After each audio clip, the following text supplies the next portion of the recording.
NCIB times ಮೀಡಿಯಾಗೆ ಸ್ವಾಗತ. ನಾನು ದರ್ಶನ್ ಹುಣಸೂರು. ಬೆಂಗಳೂರಿನ ರೇಸ್ ಕೋರ್ಸ್ ರಸ್ತೆಯಲ್ಲಿರುವಂತಹ ತಾಜ್ ವೆಸ್ಟ್ ಎಂಡ್ ಹೋಟೆಲ್ನಲ್ಲಿ ಫೆಬ್ರವರಿ 4 ಮಂಗಳವಾರದಂದು ಇಂಡಿಯಾ ಟುಡೇ ಎನ್ವಿರಾನ್ಮೆಂಟಲ್ ಕಾನ್ಕ್ಲೇವ್ 2025 ಕಾರ್ಯಕ್ರಮವನ್ನು ಆಯೋಜನೆ ಮಾಡಲಾಗಿತ್ತು. ಕಾರ್ಯಕ್ರಮಕ್ಕೆ ಮುಖ್ಯ ಅತಿಥಿಗಳಾಗಿ ಉಪಮುಖ್ಯಮಂತ್ರಿ ಡಿಕೆ ಶಿವಕುಮಾರ್, ಅರಣ್ಯ ಸಚಿವರಾದಂಥ ಈಶ್ವರ್ ಖಂಡ್ರೆ ಸೇರಿದಂತೆ ಹಲವಾರು ಜನ ರಾಜಕೀಯ ಗಣ್ಯರು ಭಾಗಿಯಾಗಿದ್ದರು.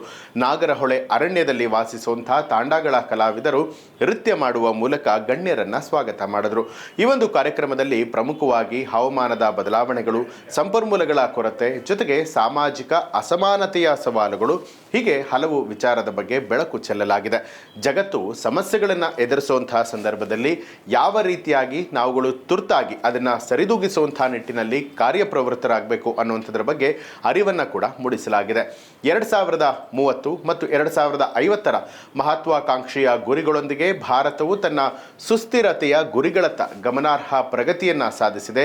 ನವೀಕರಿಸಬಹುದಾದಂಥ ಇಂಧನ ಸಾಮರ್ಥ್ಯ, ಇಂಗಾಲದ ತಟಸ್ಥತೆ ಮತ್ತು ಸುಸ್ಥಿರ ಅಭಿವೃದ್ಧಿಗೆ ಬದ್ಧತೆಗಳು ಇದರಲ್ಲಿ ಸೇರ್ಕೊಂಡಿರುವಂಥದ್ದು. ಹಸಿರು ಇಂಧನ, ಸುರಕ್ಷತಾ ಪ್ರಯತ್ನಗಳು ಮತ್ತು ನೀತಿ ಸುಧಾರಣೆಗಳಲ್ಲಿ ಭಾರತದ ನಾಯಕತ್ವದಲ್ಲಿ ಈಗ ಪ್ರಗತಿ ಸ್ಪಷ್ಟವಾಗಿರುವಂಥದ್ದು.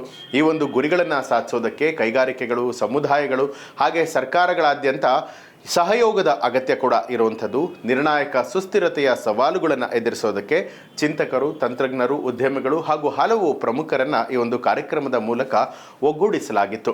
ಇದು ಇಂಡಿಯಾ ಟುಡೇ ಎನ್ವಿರಾನ್ಮೆಂಟಲ್ ಕಾನ್ಕ್ಲೇವ್ನ 7ನೇ ಆವೃತ್ತಿಯಾಗಿದ್ದು ಯಶಸ್ವಿಯಾಗಿ ಕಾರ್ಯಕ್ರಮ ಆಯೋಜನೆಗೊಂಡಿತ್ತು. ಈ ಒಂದು ಮಾಹಿತಿ ನಿಮಗೆ ಇಷ್ಟ ಆಯಿತು ಅನ್ನುವಂಥದ್ದಾದರೆ ಏನನ್ನಿಸ್ತು ಅನ್ನೋದನ್ನು ಕಮೆಂಟ್ ಮಾಡಿ ತಿಳಿಸಿ. ಹಾಗೆ ಯಾರೆಲ್ಲ ಎನ್ಸಿಐಬಿ ಟೈಮ್ಸ್ ಮೀಡಿಯಾ ಚಾನಲನ್ನು ಸಬ್ಸ್ಕ್ರೈಬ್ ಮಾಡಿಲ್ಲ, ತಪ್ಪದೇ ಸಬ್ಸ್ಕ್ರೈಬ್ ಮಾಡಿ, ಬೆಲ್ ಐಕಾನ್ ಒತ್ತಿ.